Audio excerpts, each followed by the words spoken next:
Tonight, 2 more dead in Texas, the result of Hurricane Alicia. Chad's president warns that more Libyan troops plan a new assault within days. And Israel says it is about to move its troops from Lebanon's Shuf Mountains, despite fears the Lebanese army will not be able to keep the peace. Good evening, I'm Jessica Savage, and this is NBC Nightly News. Hurricane Alicia, which tore up the Texas Gulf Coast for 3 days, could well be the costliest storm in U.S. history. Estimates today run anywhere from $750 million to $1.65 billion. Robert Elliott reports.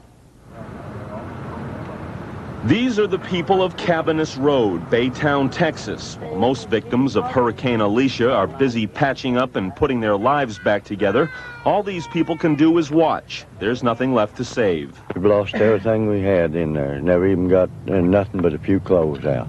Baytown sits on the northern edge of Galveston Bay. When the tides surged, the community flooded. Now the water just stands there, trapped. Most residents say they don't plan on moving back. I thought too much of my wife and kids to come back over here and catch nothing. I'm just going to go somewhere else. In Houston, there aren't as many visible signs of damage remaining. The big problems here are still the loss of electricity and telephones. Alicia left about 60,000 Southwestern Bell customers without phone service. Repair efforts have been crippled by the communication workers' strike, and skeleton crews of managers and supervisors are struggling to put the system back together. But the process is slow. Without help, without the individual employees coming back, it's going to be a very, very long time. Houston Lighting and Power is more fortunate. All its employees are on the job, working 18-hour shifts. Even so, 175,000 customers are still without electricity. I would imagine we'll get everything picked up in the next week, I hope. Hardest hit was Galveston. Today, residents who paid dearly for a view of the Gulf came back to salvage what they could. Some vowed not to return. We're going to move over to the mainland, that'll be that. We'll come over in sun and fun like everyone else does, but we won't live here anymore. Although hundreds of residents lined up for free meals today, the massive relief effort is still not reaching everyone. We just haven't got any aid down here at all, and there's people here with families that have no food, no clothing, no water. For many families, Hurricane Alicia took everything except hope and a sense of gratitude. We're just grateful that we're alive, and there's always a reason for everything, you know. So we accept it. We'll start all over again. Robert Elliott, NBC News. The remnants of Hurricane Alicia moved out of Texas now and drenched the plain states with 3 inches of rain today. Some flooding's expected there. The heat wave that pushed temperatures past the 100-degree mark in the Midwest is now expected to shift from the lower Mississippi Valley to the Atlantic coast states. In the west, the rain and heat is expected to ease up just a bit, with only a few showers forecast for the northern Rockies. Chad's president warns another Libyan attack is imminent. We'll have that story next. Hey, what's with the sourpuss? My dentures. I hate the taste after soaking. That tablet taste. Sourpuss? Meet Denture Gel. Introducing new Denture Gel, the first gel toothpaste just for dentures. Powerful stain-removing cleaners plus mouthwash ingredients leave dentures clean with a minty freshness you can taste. My dentures do taste minty fresh. New Denture Gel sure beats tablet taste. And that sourpuss. Chrissy! Chrissy! We're out of ink! I know. Well, didn't I tell you yesterday to have some sent from Seattle? Yes. Well, why isn't it here? Didn't you use Federal Express? No. Well, why not? Because you told me to save a little money. But it isn't here. But I saved you money. But we're out of ink. Chrissy, you call us a newspaper. Look at it. You call us a newspaper. That's an accident. Next time, send it Federal Express. Why fool around with anyone else? Inside this box is one collar that does more for your pet than any flea and tick collar Hearts ever made. The Hearts 2-in-1 Plus Nighttime Safety Reflecting Collar. The first flea and tick killing collar that reflects headlights from oncoming cars up to 400 feet away. That's longer than a football field. Nighttime safety plus 5 months of flea and tick protection in one Hearts collar. The Hearts 2-in-1 Plus Nighttime Safety Reflecting Collar. Now the famous Hearts flea and tick killer can be a lifesaver too. In Chad, President Habré predicted a new outbreak of fighting against Libyan-backed rebels. That warning came at a news conference today with visiting President Mobutu of Zaire. Henry Champ has more from Jamina. President Mobutu's visit in N'Djamena was obviously a big morale booster for President Habré. The Zairian leader was given a tumultuous welcome by thousands of Chadians, people who have had little to cheer about in past months. Mobutu is the only African leader with troops assisting President Habré. But his participation in Chad is not entirely of his own choice. Only a few years ago, Mobutu was himself in trouble, facing rebel activity in Zaire's copper-rich Shaba province, and French troops bailed him out. His soldiers, among the best in Africa, are here in Chad repaying that French debt. Nevertheless, Mobutu is a towering figure in Africa, despite a shaky human rights record and a mediocre economic performance. And his visit, the first by an African leader during this conflict, is a major plus. Altogether, there are 2,500 Zairian troops in Chad. None is known to have been in combat, but they are garrisoned alongside the French in several key locations. Activity at N'Djamena's airport gives every indication French fighters should be arriving shortly. Several huge tankers capable of in-flight refueling have been taking off. Presumably, they would accompany both Mirage and Jaguar fighters from neighboring countries, such as these Jaguars filmed at the French base at Bangui in the Central African Republic. Also, French surface-to-air missiles can now openly be seen at N'Djamena's airport. Surprisingly, at the end of Mobutu's visit, a communique released by President Habré was pessimistic. He said he expected fighting to break out within days and that an advance on the capital was a certainty. That view is not shared by Western diplomats who doubt any Libyan attack on French positions. Henry Champ, NBC News, N'Djamena, Chad. French President Mitterrand is going to explain his strategy in Chad to the French people next week, and it's expected the explanation will widen his rift with the Reagan administration. Earlier this week, Mitterrand accused the U.S. of pressuring France to increase its military aid to Chad, and he complained that he had no advance knowledge Washington was sending 2 AWACS planes to keep Chad under surveillance. Now, despite the rift between the Mitterrand and the Reagan administrations, Albert Pierce reports the United States is providing the French with plenty of information on the situation in Chad. As the French continue their military buildup in and near Chad, they are receiving detailed intelligence reports from the United States.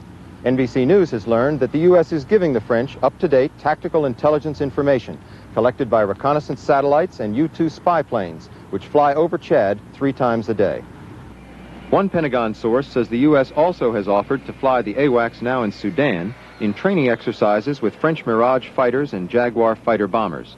The French have declined, but they would have little difficulty in operating with the AWACS. French personnel have flown with AWACS before and know how to use them in tactical operations. French Mirages and Jaguars in 6 nearby countries could be used in Chad. Some may be moved to the capital this weekend.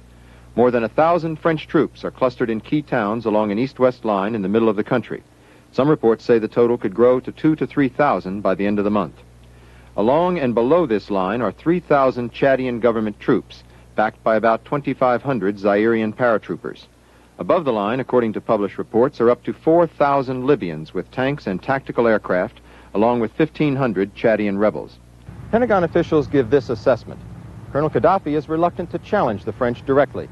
His forces are a long, long way from their supply bases in Libya. The very size of the French commitment means that they would not withdraw under pressure or under fire. They have 2 choices, one Pentagon official said, either to bring about a de facto partition of Chad or to defeat the Libyans and the rebels soundly if they cross that line. Albert Pierce, NBC News, at the Pentagon. Lebanese President Jamal is trying to bring his war-torn country together. Beirut newspapers say Jamal wants to arrange a joint conference between rival Christian and Muslim factions. Much of the fighting between these 2 groups is in the Shuf Mountains, where, as Vic Aiken reports, occupying Israeli troops are acting as a police force. The Israelis control the Shuf Mountains just southeast of Beirut. Using their firepower, they keep the Druze and Christian militias quiet. They intimidate the warring factions and force a relative peace, at least during the day. But as the sun sets and the Israelis head back to their bases, the militiamen take up sniping positions. As the night wears on, the fighting intensifies. Artillery, heavy machine guns, and rocket-propelled grenades put everyone in the area at risk. In the morning, the fighters resupply their positions with fresh ammunition, which some people claim is supplied by the Israelis. a charge the Israelis deny. The Druze are a secretive, mystical offshoot of Islam who have lived in these mountains for centuries. They say the Christian militias are trying to drive them out. We want peace, but we want peace with dignity. We want peace with free life. We don't want the phalangist peace like they want. No, we want our peace. Both sides appear ready to fight on, and when the Israelis withdraw, it's feared that a full-scale war could erupt here. The American-trained Lebanese army is supposed to take over Israeli positions in the mountains, but the Druze say they will fight the army too, unless a political accord with the Christians is worked out before the Lebanese army moves in. If that fight comes, the government of President Amin Gemayel, as well as his army, could face their toughest test in their battle to establish control and stability in Lebanon. Vic Aiken, NBC News, Beirut. An aide to PLO leader Yasser Arafat was gunned down in Athens today. Police say Colonel Mahmoud Mawrish was driving along an Athens street when two gunmen riding a motorcycle opened fire, killing Mawrish and wounding 3 others in that car. So far now, no motive for the shooting. At least 15 people were killed and another 16 injured when an overcrowded apartment building collapsed in Cairo today. Officials say the owner had illegally added extra floors which became too heavy for the building's foundation. And in Spain, 5 people injured when a bomb explosion damaged a government outpost in the town of Laredo. So far, no one has claimed responsibility for the bombing. President Reagan eases restrictions on the sale of pipeline equipment to the Soviets. That and more news after this. It's coming. A new company offering computer-like telephones for your home, the latest information systems for business, and reliable long distance that lets you reach out and touch anyone, anywhere, anytime. A company committed to the world's best service, and a promise for tomorrow that only the genius of Bell Laboratories can deliver. It's the same company that brought you the telephone. AT&T. More than a new look, a new outlook. Listen up, trainee. Learn from day one that Hanes men's and boys' underwear has to pass the test before it's called Hanes. Yes, Inspector 12. We test waistbands. Now is it Hanes? Not yet. We test the 100% cotton fabric. Well, now is it Hanes? That's just the beginning, kid. Every Hanes t-shirt and brief has to pass 11 quality tests and Inspector 12. They don't say Hanes until I say they say Hanes. Now on sale. Men's and boys' all cotton underwear and boxers. I'd like to keep that great GM feeling, Mr. Goodwrench, but how am I supposed to know when to do what? Just watch your 75s. 75s? Here, to help you keep that great GM feeling, your GM maintenance schedule calls for a checkup every 7,500 miles. Looks complicated, Mr. Goodwrench. It isn't. All you have to do is watch the top of the charts and your odometer. We take care of the rest. Keep that great GM feeling. Mr. Goodwrench makes it easy. With genuine GM parts. President Reagan today lifted sanctions on the sale of heavy-duty pipe-laying equipment to the Soviet Union. Fred Francis reports that move will help the financially troubled Caterpillar Corporation. By lifting the licensing requirements for heavy equipment to the Soviet Union, the president corrects a policy which Senator Charles Percy described today as kicking ourselves in the shins. Percy's point is that the pipe-laying equipment and other machinery that the nation's main producer, Caterpillar of Illinois, is now free to sell, is easily acquired by the Soviets and other Western countries, specifically Japan, which has been dominant in filling the void. Caterpillar never had a contract on the Siberian gas pipeline, but since the president's technology sanctions over Poland and the pipeline, Caterpillar has lost $250 million in Soviet orders. Now, with other Soviet projects underway, Caterpillar hopes to regain its position in that market. Coming so soon after the new Soviet grain deal, today's correction in trade policy adds to the list of positive developments in Soviet-American relations. Others include an agreement at the European Security Conference in Madrid, new proposals now on the table in Vienna for lowering troop levels in Europe, and compromise signals from the Soviets at strategic arms talks in Geneva. Overseeing much of this is Secretary of State George Shultz, whose stature within the administration has taken a beating in recent weeks. So the president's decision today to drop the licensing barriers is also seen as a public endorsement of Secretary Shultz's judgment. Fred Francis, NBC News, the State Department. U.S. officials have reportedly proved to themselves that Andrei Barishkov really did write those letters saying he wanted to remain here in the United States. The Soviets denounced the letters to President Reagan and the New York Times as forgeries, but UPI today quotes diplomatic sources as saying U.S. officials using handwriting samples have proven they were written by Berezhkov. Members of Congress took almost 1,000 trips at taxpayers' expense, that according to the results of a Ralph Nader study out today. Among them, a trip to Mexico by the chairman of the House Agriculture Committee to discuss eradication of the screwworm, a New York senator's trip to Italy with his father and assistant to discuss disaster relief, and a congressman's trip to the Cayman Islands to accompany Prince Philip to a turtle farm. The most popular spots, according to Congress Watch, Greece and Italy. The group says the practice makes all foreign congressional travel suspect when many fact-finding trips actually do save taxpayers money. The Phelps Dodge copper mine and smelter in Arizona reopened today. David Burrington reports hundreds of police guard workers crossing the picket line 10 days after strike violence forced the mine's closing. This time there were no incidents, but the mood was grim. More than 400 workers passed through the gate, protected by hundreds of National Guardsmen and state police, many of them armed. This is a test of union power, since most of the strike breakers are union men. Almost 1 out of 3 is chosen to keep working. Because of layoffs last year, these are hard times. The pickets call them scabs. You know, a lot of them used to be my friends. Personally, I feel that they are a lesion on society. Well, do you think there'll be more trouble? Yeah, there's going to be more trouble. There'll be trouble from now for the next 30 years. Phelps Dodge, Arizona's biggest copper producer, figures the trouble is worth it if it can reduce costs, since it's losing money. Its contract offer cuts salaries for new workers and has fewer benefits. Cameramen allowed inside a smelter were told not to show faces of workers because they are scared, a spokesman said. There's so much hostility.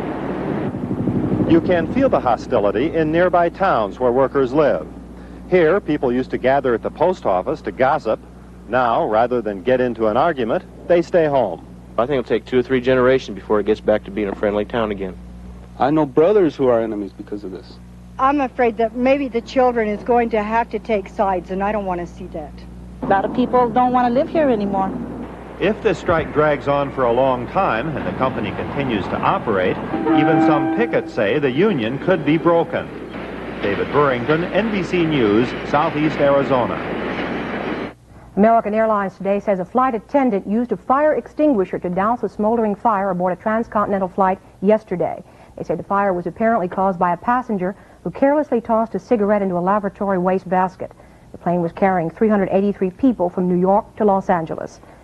A United Airlines jet carrying 197 passengers and a crew of 8 lost power over the Rocky Mountains last night and fell more than 3 miles before the pilot was able to restart the engine.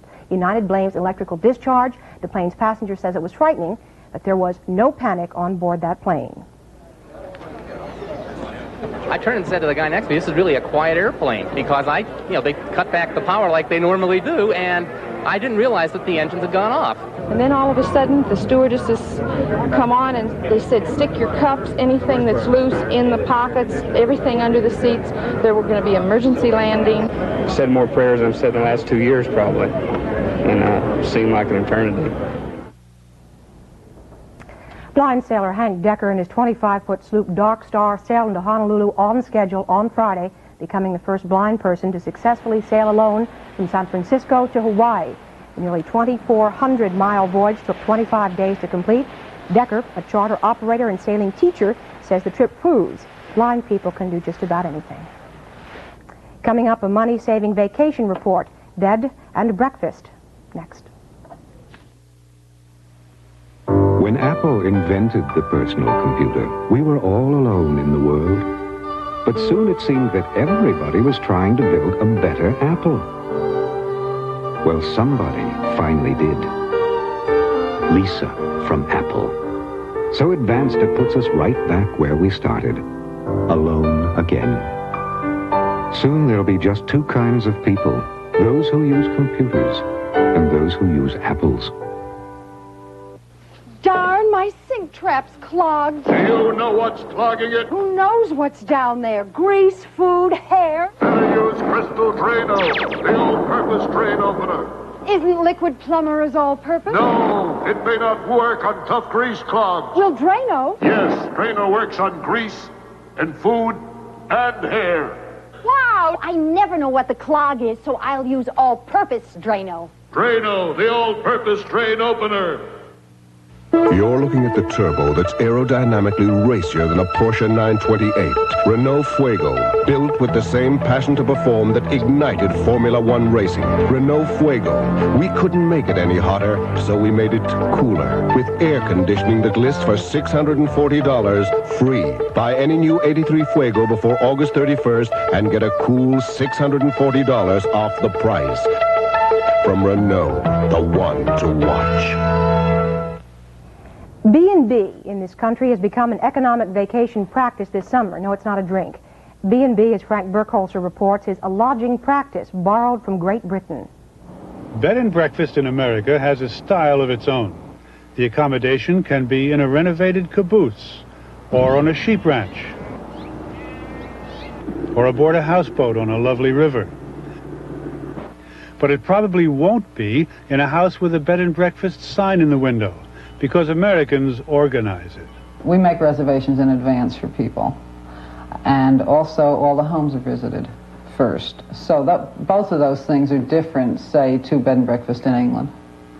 Lane Friedman and Gloria Shake run the Northwest Bed and Breakfast Association. Guests pay a $20 annual fee to become members. Hosts, like Katie Smith, offer hospitality. Katie serves a cup of tea or a glass of wine in the upstairs sitting room to new arrivals. The room with a double bed at the Smith house costs $32. The twin bedroom, $28. A price range that's good for the guest, good for the host. You know, there's a revenue benefit, and there are some tax benefits and so forth that make it a positive thing to do financially, but if you didn't like doing it, it wouldn't be worth it. The Harlan Sheep Ranch is a typical bed and breakfast situation in the sense that the children have grown up and left. 2,800 square feet. Two old fogies are rattling around, and seems like we should do something with it, maybe. They offer 2 double rooms, price for each $35. The caboose is a novelty. It has twin bunks. The double rate is $28. There's a special family rate for up to 3 children. Along the Willamette River in Oregon, where the crawdads are plentiful, there's a houseboat with 2 upper deck bedrooms, fold-out bed in the living room, full kitchen, a motorboat, a sailboat, all for $50 a day and night. And the fixing for breakfast, says host Pat Cowger. Sausages, bacon, eggs, berries in season, fresh peaches, croissant, hand-ground coffee. Alice Beckwith, whose home overlooks the Pacific Ocean and whose rooms are $26 a night, will serve dinner if guests ask in advance, and she definitely serves breakfast. The traveler whose comfort requires the private room, the private bath, the independence of a motel or a hotel, may have a problem with this system. This works for the traveler who likes being a guest in a friendly home. Frank Burkholzer, NBC News, on the bed and breakfast circuit in Oregon. And this note, a young London man conceived today after a full year of blindness, no operation. His wife just hit him in the head with a plastic bucket. We were just kidding around, and I gave him a little tap. She told the doctors. Seems to have caught him in the right place, they told her. It released a trapped nerve. So they said they planned to bronze the bucket. We'll be back in just a moment. No 2 investments are alike. Some require discipline. Others require courage. Each has its place in molding your financial picture. As respected advisors to the serious investor, we at Shearson American Express recommend each investment be evaluated in terms of who you are, rather than just dollars and cents. Shearson American Express and the serious investor. Minds over money. You're about to see a dishwasher clean dishes like never before and save energy at the same time. Announcing the Whirlpool Power Clean Energy Saver Dishwasher with a patented washing system that gives you unbeatably clean dishes, yet uses 20% less hot water in the normal cycle than any dishwasher we've ever built. And like our washers and refrigerators, it comes with the Whirlpool promise to give you your money's worth and make your world a little easier. My starch comes out too stiff. Mine comes out too starchy. Not new spray and starch. It makes clothes come out beautifully. My starch doesn't come out at all. New spray and starch comes out beautifully. It's the first fabric finish ever in the no-clog trigger sprayer. And what a look. Crisp without being stiff. Get new spray and starch. Comes out beautifully. Windsurfing. It will be an Olympic event in the 1984 Games. Phil Buckman reports tonight on the last major American championship before the Games. Off the coast of South Carolina, 250 board sailors, popularly known as windsurfers, tack, which are upwind maneuvers, and jibe, which are downwind maneuvers, around a triangular course for the 11th Annual America's Windsurfers Championship. It is a test of skill and strength against the unpredictable currents of the Atlantic Ocean. It is a pageant of colorful sails performed with grace and dexterity. But sometimes even the best are defeated. Windsurfing has been a recognized sport in this country for 15 years, even longer in Europe. This year, it was elevated to Olympic status. For the first time, board sailing will be an event in the 1984 Olympics in Los Angeles. This is the last major American championship before the Games. The coach of the U.S. board sailing team is Major Hull. To be in the Olympics at this point in the growth of the sport it's just phenomenal. I mean, table tennis doesn't get in until 1988, and look how long that's been around. So we're tremendously excited about it. Some of the Olympic hopefuls say their sport combines the challenges of surfing, sailing, skiing, and ballet. Sometimes you're thinking about how much fun it is, and other times you're thinking about how much it's hurting. The best thing about windsurfing is just being able to go straight from an office chair to the water in a matter of minutes. More than the pure enjoyment, though, windsurfers say the prospect of winning a gold medal in the Olympic Games is exciting. But to win, the American will have to sail across the finish line with the best time. Phil Buckman, NBC News, Charlotte, South Carolina. And finally tonight, he was known as the Say Hey Kid, and today he was honored at Candlestick Park in San Francisco. Hall of Famer Willie Mays, considered to be one of baseball's greatest players, had his number, 24, retired today by the Giants, the team he played for 21 years. He was praised by former teammates and also received a congratulatory message from President Reagan. Mays told the fans, San Francisco will always be #1 in his heart. That's our report. Lloyd Dobbins hosts Monitor tonight at 10, 9 Central and Mountain Time. Chris Wallace will be here for Nightly News tomorrow. I'm Jessica Savage from New York. Thank you, and good night from all of us at NBC News.